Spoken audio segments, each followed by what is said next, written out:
everyone, to what may be the last So Not PC podcast with Rob Adamus episode on YouTube before 2019 comes to an end, and also at www.sonotpcpodcast.com. Well, I figured the best way to end this year is to just kind of go over some happenings in the last day or two through the week and kind of do a little bit of a retrospective on what's been happening all year long, not only in Canada, but a little bit of the States and around the world, because what happens in the States and what happens around the world happens to Canada. And so yesterday, we heard the news that Andrew Scheer, opposition leader of the Conservative Party, resigned. Now, there was a lot of speculation around that, and there's a lot of lies being spread by none other than somebody's name that goes with a particular car brand that I really enjoy, Mercedes. Mercedes Stevenson from Global News has been spreading lies that Andrew was embezzling money to pay with Conservative Party fund money his kids' private schooling, which is not true whatsoever. That was something that was approved upon by Dustin Van Voigt, I believe his name is, who was overseeing the Conservative Party funds, and Dustin actually resigned today over that whole situation. So that was nothing that was some kind of scandal. That was something that was a very, very small thing, as opposed to what we've been dealing with all year long for 4 years now with Justin Trudeau, from the SNC-Lavalin situation to Bombardier to blackface, brownface, pick a color. Okay, this guy has been doing whatever he's been doing and then paying off to silence all of these minors that realistically would put Mr. Trudeau under the umbrella of a pedophile. So, that said, that's not my allegation. That is just facts that the non-friendly mainstream media tries to keep under wraps. And we all know this, and my loyal followers understand that. And a lot of you have your own YouTube channels. So this is just kind of putting it back out there to a lot of people who are either misinformed, uninformed, or just completely mentally deficiently informed about things. So that said, there's going to be a lot of speculation right now in terms of who is going to eventually become the new party leader for the Conservative Party. People on social media are going crazy in terms of who they want to run and be the actual choice. A lot of people seem to be turning towards Rona Ambrose.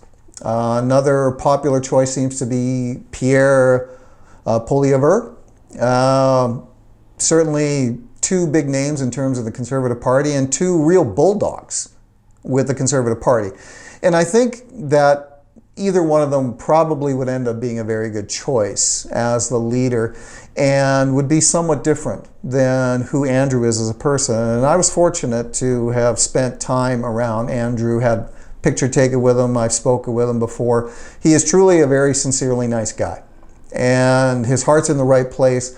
And I believe that what he's doing is for the next step with the Conservative Party, because we know in October that the Conservative Party gained enough seats in order for the Liberals to only get a minority government. And the vast majority of those seats actually came in the Greater Toronto area.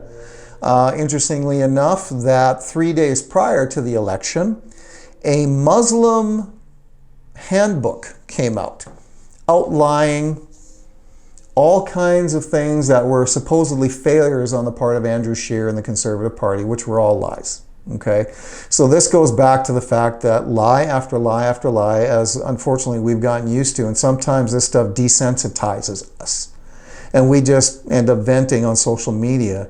And I've been imploring all of the viewers of my show, all the people on social media, that's all well and good to vent, but you really need to take positive, progressive action. Okay? So what I'm doing as the summary of this show and this year, as we move into 2020, I believe we have a great opportunity as Canadian citizens to not only see all of what we've seen thus far and what is yet to come. Now, if I need to do another show, I will do another show before the end of the year, only if it happens to be some major event that comes up. All right?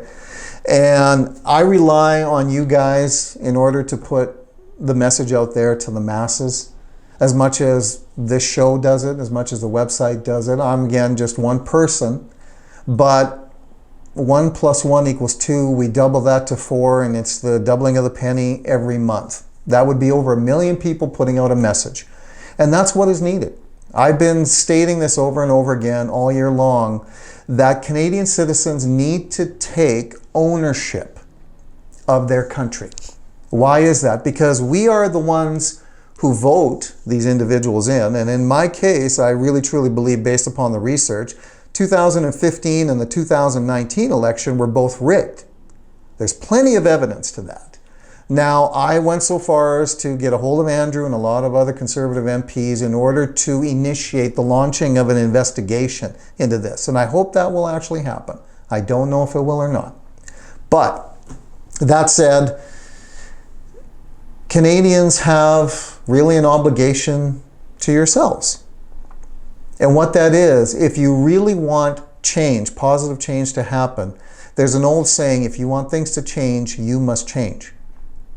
And I'm really trying to be more of a motivator, personal development speaker in this episode more than anything else. I'm not here to shoot down Justin Trudeau because he does a great job of imploding himself. Okay? And now that he's made Chrystia Freeland his deputy PM, man, if you wanted like a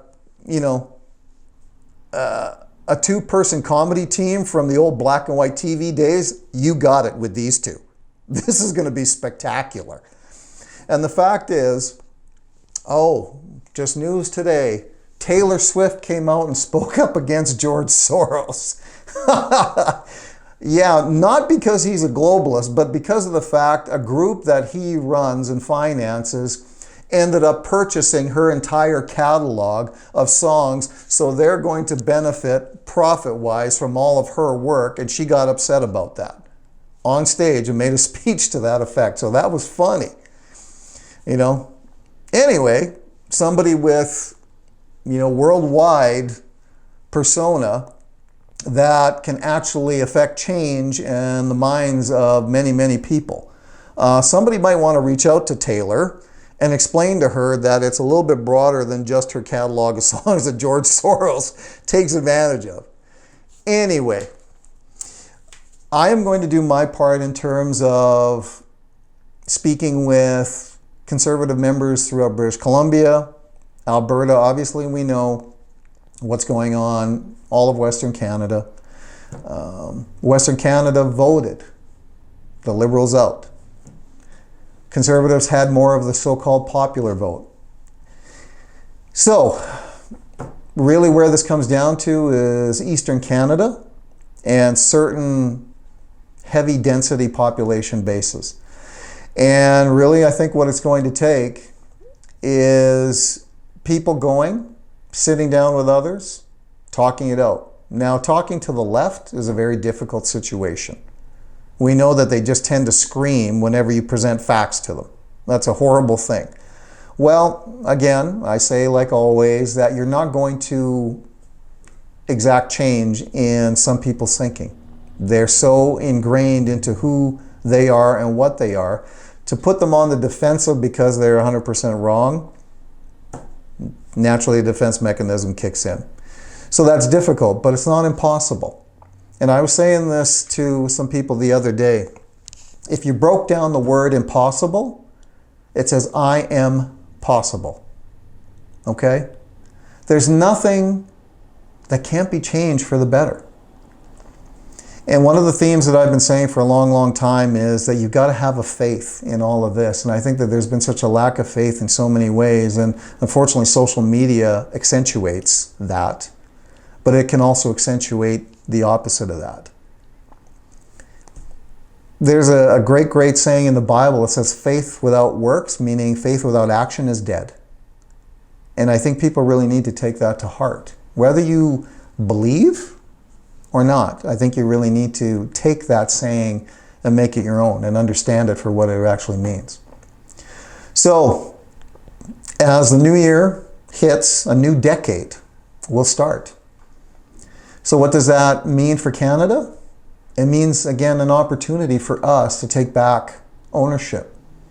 We are the employers of these people in Ottawa. A handful of people do not dictate how a country is going to run. So I could inundate you with a ton of facts about what's happened this year. It's pretty easy to go from January 1st to what will eventually be December 31st and see all the things that went wrong in this country, as much as it's going wrong down in the States, where they're trying to falsely impeach a duly elected president who is really doing unbelievably wonderful things for the people down there. Created over 6 million well-paying jobs. Just in November? Latest stats came out, another 72,000 jobs disappeared in Canada. The numbers they're trying to absolutely contain by lying about them. Alberta alone has lost over 100,000 jobs. And on it goes and on it goes.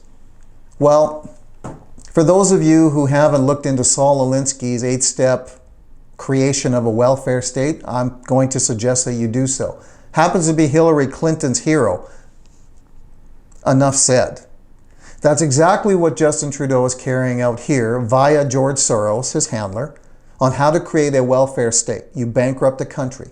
That's why hundreds of thousands of jobs leave here. That's why there's no investment money here. That's why there's division here. Again, we're going down the road where being a Christian apparently is almost an indictable offense now, according to Justin Trudeau. Anything to do with a conservative thinking. Don't be surprised if he's going to try and enact some kind of jail time for somebody who is under a label like a Christian. But see, he's just one individual who we know, as I call him, he's a degenerate. He's the poster boy for being a degenerate. So that said, I could go on and on about him. I could go on about all of the terrible things that have happened to this country and what could potentially happen. But you, Canada, you, my fellow Canadians, you have a power that I think most of you don't understand. And a lot of people just try and shy away from any action whatsoever. I get that. That's why we have a word called sheeple. But there are leaders in this country. There are leaders in your community. There are leaders that I know that are watching this show. I'm with you. A lot of people with you. So we have a tremendous opportunity to do something wonderful in 2020 with our country, in conjunction with those politicians. And now it's easy to get jaded about politics overall. I get it. But there are good people out there. And as I've absorbed myself into understanding politics a lot more than I ever wanted to the last few years, I understand and have talked to a bunch of really sincere, wonderful people who care about this country as much as you and I do. And they want to work together with us in order to create what Canada should be like. One of the shining pillars of the world in terms of why you would want to live here. Not as an illegal. For all you illegals out there, we're coming to get you. We're getting your asses out of this country. So, anyway, I didn't want to make this show anything really on the negative side, because the holiday season really is about spending time with family, understanding the blessings that we really have available and what we've been afforded. And we can have so much more of that. So, to all my friends, to all my viewers, family, anybody who's going to share this show, and of course, as I always say, I'm truly humbled that so many of you share the show. So many of you have subscribed and liked the show. And I know, well, I thought maybe I wouldn't be here by December 10th because YouTube's change in terms of service doesn't like the kind of content that I put out there. But fortunately, I'm still here, and I want to make a suggestion to you all. Mike Adams from naturalnews.com, he's actually a scientist by trade, and he has put together a platform for your videos called brighteon.com, BRIGHTEON.com. Put your videos up there. I know the millions upon millions of videos that YouTube has taken down unfairly, demonetized people. Brighteon is the free speech alternative. Can make money there and so on. Go to it, study it. I've thrown it out there on social media a few times for people to start looking into it. I have some videos out there too on it. So you wanted an alternative, you now have an alternative. Because ultimately, I think YouTube is going to implode itself, much in the way that Democrats, liberals, the left is imploding itself in every country. Populism around the world, especially in Europe, is just taking over. Brexit, Boris Johnson's party, just got the majority in the UK. So all these delays and all the Labour Party and everything that they've been trying to do to keep what the people voted for, to get out of the European Union in the UK, is now probably going to move forward based upon the fact that they have the majority. That's the kind of efforts, the protesting that people are doing all around the world in favor of free speech, independence, and the conservatives, call it the right if we have to use directions here. We have the power. I keep saying this, and I'm going to reiterate it as much as I need to for everybody to finally get it. And for you, those to you pass it on to get it. So anyway, if you haven't already subscribed, to whomever is watching this show, please do. I mean, I'm very humbled by the numbers constantly going up. I want to actually throw this in YouTube's face because they squelch free speech. And it is our God-given right to have that. And that's what they based their platform on when they started. Well, things change, but you know what? They can change for the better again. So please, again, if you haven't subscribed to the So Not PC podcast with Rob Adamus, please do. And anybody you share these videos with, ask them to do the same. Okay? I'm a busy guy, and I certainly can't keep on top of it all the time as much as I'd love to. I'd love to be doing this show on a everyday basis, and perhaps one day we might get there. Also, www.sonotpcpodcast.com, my website. And I look forward to hearing and seeing all of you come the new year. I look forward to hearing and seeing all the great things that you're doing and taking progressive action, because I'm going to be doing it. I'm going to be doing this, I believe now, till the day I take my last breath, because it's that necessary. Not only for us, but our kids, our parents, our grandparents, everybody involved. So, I'm going to say Merry Christmas, because they've been trying to take Merry Christmas out of the holiday season. And that's what I have always said since the day I was born and understood. So I'm going to say it again. Merry Christmas. Happy holidays. Happy Hanukkah to the folks, our Jewish friends, not only within Canada and around the world, as that will be coming up soon as well. We can go through all of those, and unfortunately I'm not well versed in all of them, but I wish blessings upon all of you in everything that you do. And as I like to always end the show, and I'm going to say, may the last few weeks of 2019 be an absolute blessing to you and your family, and may God bless you in all things. And good night.